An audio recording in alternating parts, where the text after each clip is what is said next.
ప్రియ శ్రోతలు, ఈ మా వాక్య పరిచర్యను యూట్యూబ్ ద్వారా వినుచున్న మీకందరికీ సర్వశుభాలు ప్రభు యేసు నామమున కలగాలని అనుదినము ప్రార్థించుచున్నాము. మీరును మీ బంధుమిత్రులకు ఈ సువార్తను షేర్ చేసి దైవాశీస్సులు పొందవలనని మనవి చేయుచున్నాను. ప్రభు యేసు మీ అందరినీ సర్వదా రక్షించి కాపాడునుగాక. ఆమేన్. సోదరుడా, సోదరి, ఈ రోజున మన పాఠం నిర్గమకాండం 35వ అధ్యాయం. జాగ్రత్తగా వినండి. ఈ అధ్యాయంలో సబ్బాతు నియమాలు తిరిగి చెప్పబడ్డాయి. గుడార నిర్మాణానికి ఎన్నెన్నో విరాళాలు, కానుకలు తెచ్చి ఇచ్చారు. బెసలేలు, అహోలియాబు పని ఆరంభించారు. మూడోసారి దేవుడు సబ్బాతు నిబంధనను పునరుద్ఘాటిస్తున్నాడు. మోషే ఇశ్రాయేలీయుల సర్వసమాజమును పోగుచేసి వారితో అన్నాడు, మీరు చేయునట్లు యెహోవా ఆజ్ఞాపించిన విధులు ఏవనగా 6 దినాలు పనిచేయాలి, 7వది మీకు పరిశుద్ధ దినం, అది యెహోవా విశ్రాంతి దినం. దానిలో పనిచేసే ప్రతివాడు మరణశిక్ష నొందుతాడు. మీరు మీ ఇండ్లలో ఎక్కడా అగ్ని రాజపెట్టకూడదు. సబ్బాతు నిబంధన ప్రథమ సృష్టికి చెందినది. సబ్బాతు నాడు దేవుడు విశ్రమించాడు. మానవుడు దేవునికి దూరమైపోయాడు. తానొక పాపిగా తిరుగాడుతున్నాడు. మానవులందరూ సృష్టికర్తను మరచి సృష్టిని పూజించడం మొదలుపెట్టారు. సబ్బాతును మానవుడు పాటించడం మానేశాడు. దేవుడు ఇశ్రాయేలు ప్రజలకు తనకు మధ్య సబ్బాతు నిబంధనను గుర్తుగా ఏర్పరిచాడు. దేవుడిచ్చిన ఈ నిబంధన వాగ్దత్త భూమిలో ఇశ్రాయేలు ప్రజలకే ఉద్దేశించబడింది. సబ్బాతు నాడు ఎవరైనా పని చేస్తే ఆ వ్యక్తిని ధర్మశాస్త్రం ప్రకారం రాళ్లతో కొట్టి చంపాలి. ఈ రోజున లోకమంతటా ఈ నియమాన్ని పాటించడం అసాధ్యం.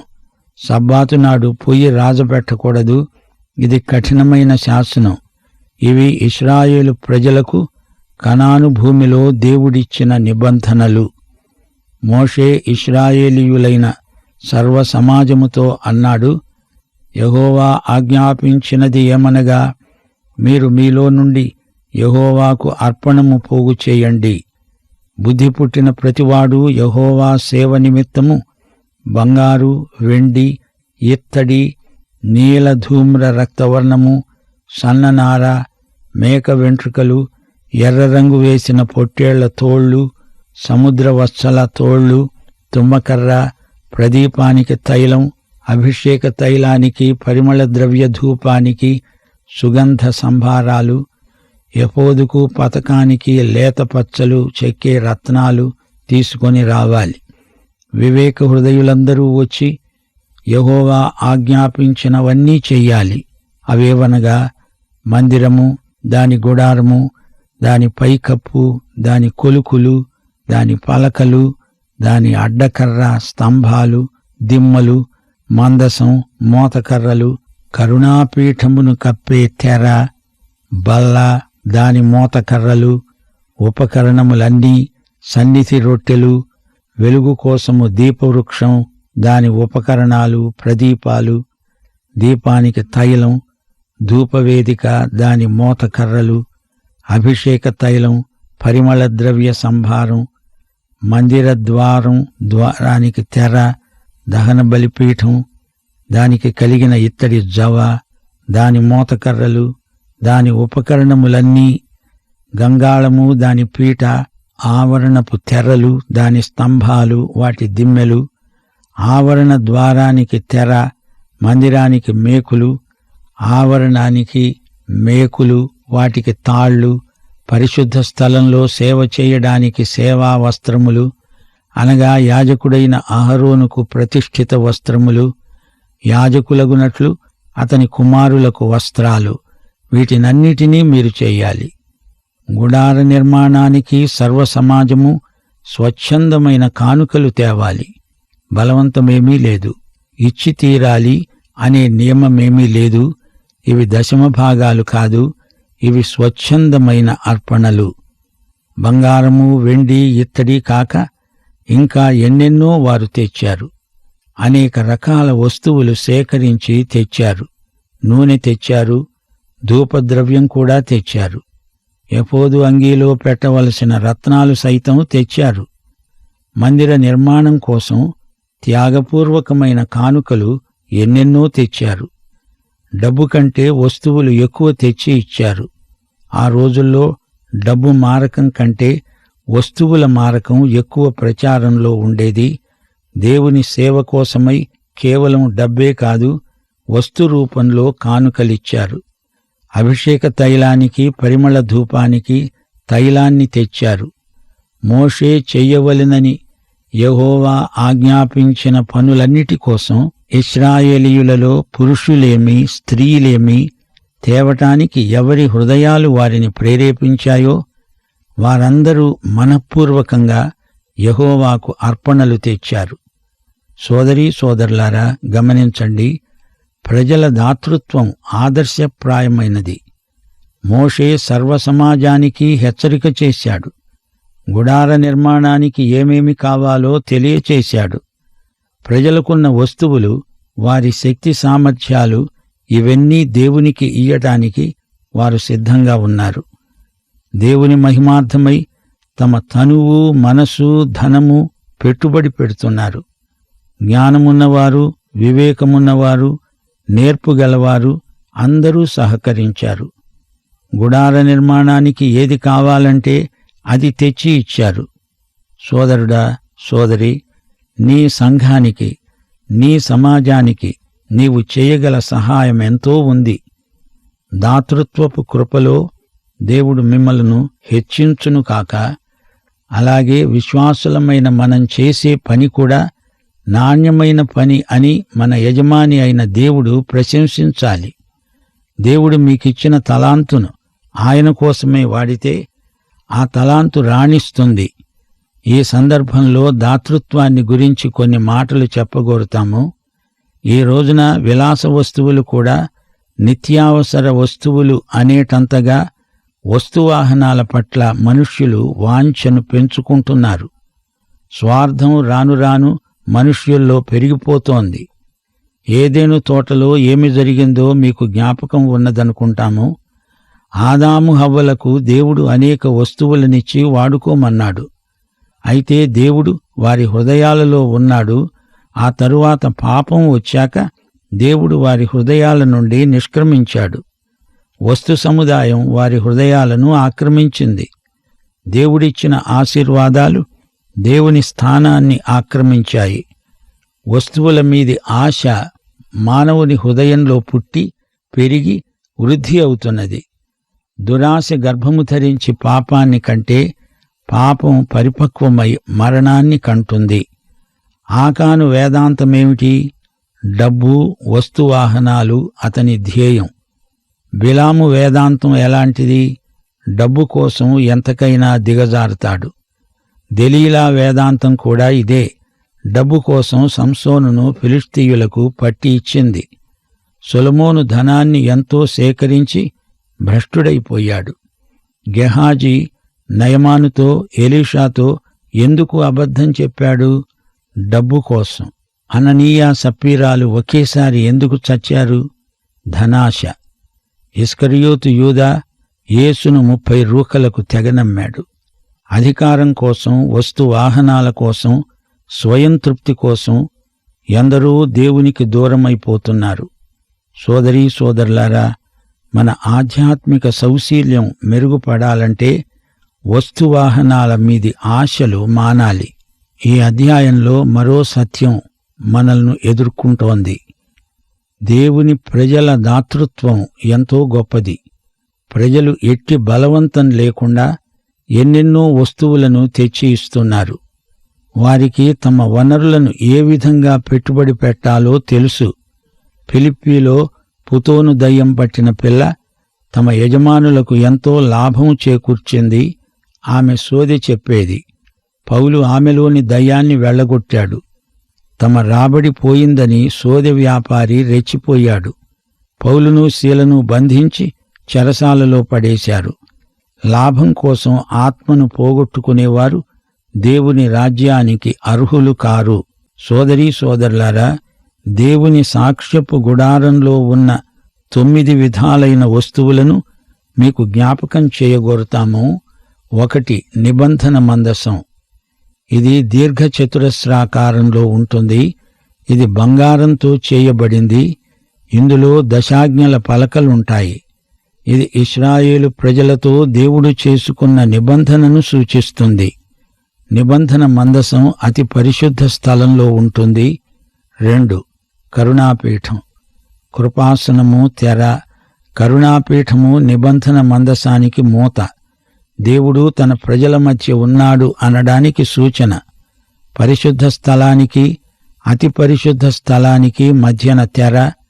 ఈ తెర మనకు సూచించేదేమిటంటే పాపం మనలను దేవునికి మరుగు చేస్తుంది. 3. సముఖపు రొట్టెల బల్ల. ఇది కలపతో చేయబడిన ఒక బల్ల. ఇది పరిశుద్ధ స్థలంలో ఉంటుంది. సన్నిధి రొట్టెలు, వాటికి సంబంధించిన పాత్రలు ఈ బల్ల మీద ఉంటాయి. 4. సముఖపు రొట్టెలు. ఇవి 12. ఇవి కాల్చిన రొట్టెలు. ఒక్కొక్క రొట్టె ఇశ్రాయేలులోని ఒక్కొక్క గోత్రాన్ని తెలియచేస్తుంది. ఈ రొట్టెలు మనకు నేర్పే పాఠం ఒకటి ఉంది.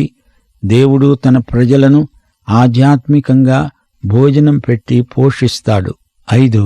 దీపస్తంభాలు, దీపాలు. దీపస్తంభం పరిశుద్ధ స్థలంలో ఉంటుంది. ఇది దీపవృక్షం. వీటిలో 7 దీపాలు వెలుగుతుంటాయి. యాజకుల కోసం పరిశుద్ధ స్థలంలో ఈ దీపాలు వెలుగునిస్తాయి. 6. ధూపవేదిక. ఇది పరిశుద్ధ స్థలంలో ఉంటుంది. దీనికి ఎదురుగా తెర ఉంటుంది. ఇందులో ప్రత్యేకమైన ధూపద్రవ్యం వేస్తారు. దేవుడు మన ప్రార్థనను వింటున్నాడు అనడానికి ఇది సంకేతం. 7. అభిషేక తైలం. ఇది యాజకులను అభిషేకించడానికి వాడబడే తైలం.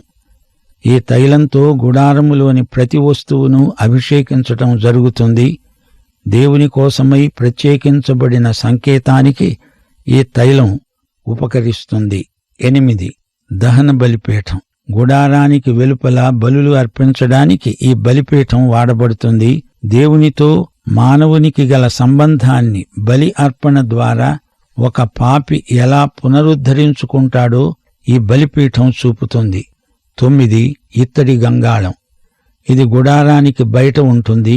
తన పరిచర్యకు ముందు యాజకుడు ఇక్కడ తనను తాను శుద్ధి చేసుకుంటాడు. ఆత్మ ప్రక్షాళనకు ఇత్తడి గంగాళం సంకేతం. సోదరీ సోదరులారా, ఈ అధ్యాయంలో మనం నేర్చుకున్న సత్యాలు నిత్యత్వపు విలువ గలవి. సబ్బాతు నియమాలు, గుడారములోని వస్తు సముదాయం, ప్రజల దాతృత్వం, ఈ అంశాలన్నీ మన ఆధ్యాత్మిక ఉజ్జీవానికి దోహదపడతాయి. గమనించాలి, మోషే 2 సార్లు ఉపవాసమున్నాడు. ప్రతిసారి 40 రోజులు రాత్రింబగళ్ళు ఉపవాసమున్నాడు. మోషే ఏమీ తినలేదు, త్రాగలేదు గాని యేసు ప్రభు సైతానుతో పోరాటానికి ముందు 40 రోజులు ఉపవాసమున్నాడు. ఏమీ తినలేదు అని మాత్రం చెప్పబడింది.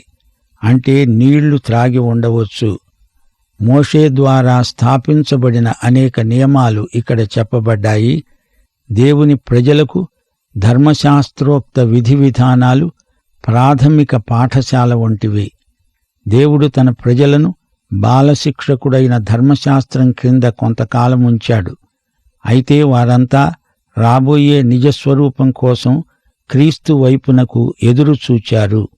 గమనించాలి, పాత నిబంధనలోని వస్తుపాఠాలు క్రొత్త నిబంధనలోని సత్యాలను మనకు చూపుతాయి. 1 కొరింథీ 10:11 ఈ సంగతులు దృష్టాంతముగా వారికి సంభవించి యుగాంతమందున్న మనకు బుద్ధి కలగడానికి వ్రాయబడినవి. 2 తెస్సలోని పత్రిక 3:9 పౌలంటున్నాడు, మేము మీకు మాదిరిగా కనపరుచుకుంటున్నాము. మాదిరి అనే మాట పాత నిబంధన సంకేతాలకు వర్తిస్తుంది.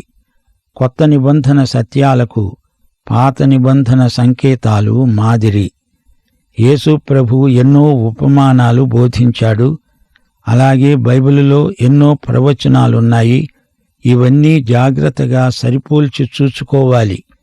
వివేక హృదయులందరూ యెహోవా ఆజ్ఞాపించినట్లే చెయ్యాలి. ఈ రోజున వివేక హృదయులందరూ క్రీస్తునందు దేవుని బిడ్డలై నమ్మకమైన గృహ నిర్వాహకులై పనిచెయ్యాలి. సాక్ష్యపు గుడారంలో అనేక వస్తువులున్నాయి. అవన్నీ కలిసి గుడారమవుతుంది. అలాగే మన శరీరంలో అనేక అవయవాలున్నాయి. అవన్నీ కలిసి శరీరమవుతుంది. అయితే ఇప్పుడు యేసుక్రీస్తే శరీరం. ఆయన శరీరంలో మనమంతా సాటి అవయవాలం.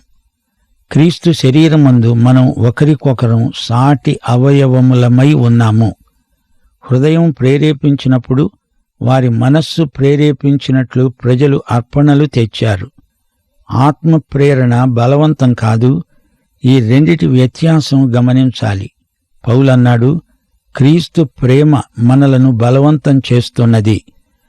ప్రేమ చేసే బలవంతం నిర్బంధం కాదు, స్వచ్ఛందం. వస్తువులు కాని వ్యక్తులు కాని దేవునికి ప్రతిష్ఠించబడినప్పుడు వాటికి ఎంతో విలువ వస్తుంది. యెహోవా పని చేయించని ఎడల వారు చేసే పని వ్యర్థమే. యెహోవా పని చేయించడమే కాదు, తాను వారితో కలిసి పనిచేస్తాడు. దేవుడు పనిచేసే దేవుడు, తాను ఏర్పరచుకున్న మనుషులతో పనిచేసే దేవుడు. ఒకసారి యేసుప్రభు తన శిష్యులతో వెళుతూ ఉండగా దారి ప్రక్కన ఒక గుడ్డి భిక్షుకుడు కనిపించాడు. అప్పుడు యేసు అన్నాడు, ఈ గుడ్డివాని కండ్లు తెరవండి. పగలున్నంత వరకు నన్ను పంపిన వాని క్రియలు మనం చేస్తూ ఉండాలి. రాత్రి వస్తోంది, అప్పుడెవడూ పని చెయ్యలేడు. సోదరీ సోదరులారా, నాడు నేడు కూడా దేవునికి అభిషిక్తులైన పనివారు కావాలి. దేవుడు బెసలేలును పిలిచాడు. అతణ్ణి తన ఆత్మతో నింపాడు. ఆత్మ నింపుదలతో పాటు జ్ఞానము, వివేకము, సామర్థ్యము, కౌశలము అనుగ్రహించాడు. బంగారము, వెండి, వెలగల రాళ్ళు, కలప, కుట్టుపని, దుస్తుల నిర్మాణంలో నేర్పు, నేత పని, రంగుల అద్దకం మొదలైన పనులన్నింటిలో నేర్పు, ప్రజ్ఞాపాటవాలు, ప్రతిభా వ్యుత్పత్తులు వారికిచ్చాడు. అంతేకాదు, ఇదంతా ఇతరులకు నేర్పే వరం కూడా వారికి ప్రసాదించాడు. బెసలేలుకు ఈ పనులన్నిటిలో సహాయకుడుగా ఉండేటందుకు అహోలియాబునిచ్చాడు. ఈ ఇద్దరూ కలిసి చక్కగా పనిచేశారు. ఈ ఇద్దరినీ దేవుడు జ్ఞానాత్మతో నింపాడు. గుడార నిర్మాణంలో వీరిద్దరూ ప్రముఖ పాత్ర వహించారు. పాత నిబంధనలో ఆత్మతో నింపబడిన కొందరు వ్యక్తులను మనం గుర్తించగలం. ఆత్మవరంలో ఆధ్యాత్మిక విలువలున్నాయి. భౌతికంగా, మానసికంగా, వస్తురూపేణ ఆత్మవరాల వల్ల పనిలో నాణ్యత మనకు తేటగా కానవస్తుంది. పాత నిబంధన కాలంలో ఆత్మవరాలు, ఆత్మ ఫలాలు కూడా దేవుడు చాలా మందికి ఇచ్చాడు. అప్పటి వారికి కూడా దేవుని రక్షణ ఉంది. విమోచన, కృప, శరీర స్వస్థత అన్నీ ఉన్నాయి. వారి పేర్లు పరలోకమందు రాయబడి ఉన్నాయి. అయితే వీరి నిరీక్షణకు క్రీస్తునందే సంపూర్ణ సిద్ధి. దేవుని ఆత్మ ద్వారా శక్తి సామర్థ్యాలు కలుగుతాయి. దేవుని పని చేయగల నేర్పు, నైపుణ్యం కూడా ఇచ్చేవాడు ఆత్మే. మొదటి నుండి దేవుడు మానవులకు ఎన్నెన్నో సృష్టి రహస్యాలను బయలుపరచాలని ఉద్దేశించాడు. ఆ విధంగా మానవ జీవితం ఉత్సాహభరితమవుతుందని దేవునికి తెలుసు. పరిశుద్ధాత్మ ద్వారానే ఎన్నెన్నో మార్మిక సాంకేతిక విషయాలు దేవుని బిడ్డలకు బయలుపరచబడతాయి. జ్ఞాన వివేకములు దేవుని ఆత్మవశంలో ఉన్నాయి. ప్రత్యక్షత ద్వారా, విశేష ప్రత్యక్షం ద్వారా మర్మాలు బయలుపడతాయి. ఆ తరువాత యెరూషలేములో దేవాలయ నిర్మాణమైనప్పుడు కూడా అందలి ఆచారాలు, బల్యర్పణలు, ఆరాధన అంతా అరణ్యంలోని బలిపీఠంలాగే క్రీస్తునందలి విమోచనకు ముందు గుర్తే అని గ్రహించాలి. విశేషించి ఇవన్నీ పరలోకపు నిత్య గుడారానికి ఛాయామాత్రమైన సంకేతాలు. ఈ గుడారములోనికి క్రీస్తు ప్రవేశించి ఉన్నాడు. సంకేతానికి అది సూచించే సత్యాన్ని అనుసరించి అర్థం చెప్పాలి. అంతేకాదు, చరిత్రను దృష్టిలో ఉంచుకొని పాత నిబంధన ముంగుర్తులను వివరించాలి. సోదరీ సోదరులారా, నిర్గమకాండంలోని వివరాలు అసంఖ్యాకాలుగా ఉన్నాయి. అయితే ఒకటి జ్ఞాపకం ఉంచుకోండి, దేవుని దృష్టిలో వస్తువుల కంటే వ్యక్తులు ముఖ్యం. దేవుడు వ్యక్తులను వాడుకుంటాడు, వ్యక్తులకు వస్తువులు కావాలి, కాని అవి నిర్జీవమైనవి. దేవుడు సజీవులైన తన విశ్వాసులలో నివాసముంటాడు. దేవునికి పని కంటే పనివాడు ముఖ్యం. పనివానిలో ఉండి దేవుడు పని చేయిస్తాడు, తను చేస్తాడు. 35వ అధ్యాయంలో ప్రజల దాతృత్వం ఎంత గొప్పదో చూచాము. ప్రజలు దేవుని పనికి కావలసిన వస్తు సముదాయం మాత్రమే కాదు, యాజకులను, గుడార నిర్మాతలను కూడా దేవుడేర్పరచుకున్నాడు. వారు దేవునికి ప్రతిష్ఠించబడ్డారు. పాఠం ఇంతటితో సమాప్తం. ప్రభు అయిన యేసుక్రీస్తు వారి కృప, తండ్రి అయిన దేవుని ప్రేమ, పరిశుద్ధాత్మ యొక్క అన్యోన్య సహవాసము మనకు సదాకాలము తోడై ఉండునుగాక. ఆమేన్. ప్రియ శ్రోతలు, ఈ మా వాక్య పరిచర్యను యూట్యూబ్ ద్వారా వినుచున్న మీకందరికీ సర్వశుభాలు ప్రభు యేసు నామమున కలగాలని అనుదినము ప్రార్థించుచున్నాము. మీరును మీ బంధుమిత్రులకు ఈ సువార్తను షేర్ చేసి దైవాశీస్సులు పొందవలనని మనవి చేయుచున్నాను. ప్రభు యేసు మీ అందరినీ సర్వదా రక్షించి కాపాడునుగాక. ఆమేన్.